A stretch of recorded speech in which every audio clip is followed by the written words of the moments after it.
In the dusty fields of Bethlehem, Ruth, a Moabite woman, toiled under the hot sun. Her heart was heavy with the weight of her past, yet her love for Naomi pushed her forward. She was an outsider, yet she had chosen faith. In the midst of her struggle, Ruth's loyalty to her mother-in-law, Naomi, became her strength.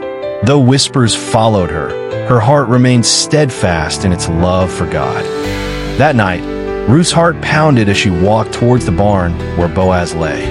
The world was quiet, but the weight of what she was about to do was heavy. She lay at his feet, not as a seductress, but as a woman pleading for redemption. Boaz stirred, waking up to find her there. It wasn't an invitation for love, but a desperate plea for grace. Would he understand the faith behind this act?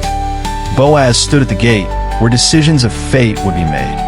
A closer kinsman had the first right to redeem Ruth. But Boaz, determined to protect her, spoke boldly before the elders of Bethlehem. Would the other kinsman take responsibility, or would he turn away? As the crowd watched, Boaz made his declaration, honoring Ruth's worth despite her past.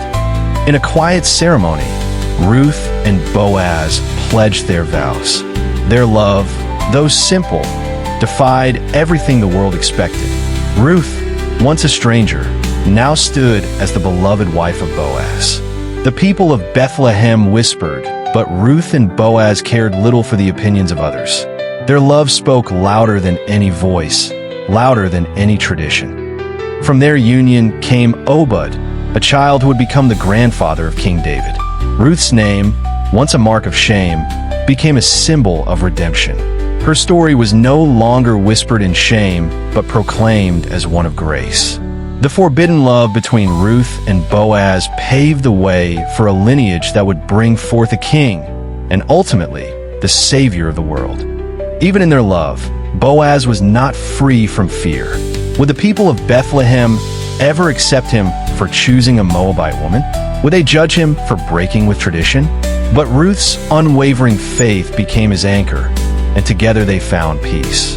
In the quiet moments, they learned that love, when founded on faith, has the power to silence even the loudest fears. Naomi watched from the sidelines, torn between joy and sorrow. She had lost so much, but in Ruth's loyalty, she found hope. Obed's birth was a symbol of God's faithfulness. As Naomi held her grandson in her arms, she knew her grief had been transformed into joy, and her family had been restored. Ruth's story was not just her own. It became part of a divine plan. From Ruth came a legacy that reached beyond her time, a legacy that would lead to King David and ultimately to Jesus Christ. Her name, once whispered in shame, became a beacon of grace, reminding us all that God's redemptive plan is greater than we can ever imagine. The whispers of judgment never fully faded, but Ruth and Boaz stood firm. They knew their love was a reflection of God's grace, and no opinion could sway them. Their bond became a testimony, not just to Bethlehem, but to the generations that would follow. The love they shared was more than just their own. It was a love that changed the world. As Ruth and Boaz walked through the fields, their story was no longer just theirs to tell.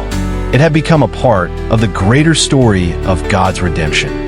Their legacy was not just about bloodlines, but about faith, love, and grace that transcended time. Through their journey, we are reminded that the true legacy we leave is not measured by lineage, but by the impact of our faith and love. Don't miss out.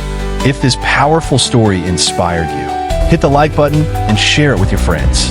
Subscribe and turn on notifications to explore more incredible Bible stories that will strengthen your faith and inspire your life. Tell us in the comments, what lesson from Ruth and Boaz touched your heart the most?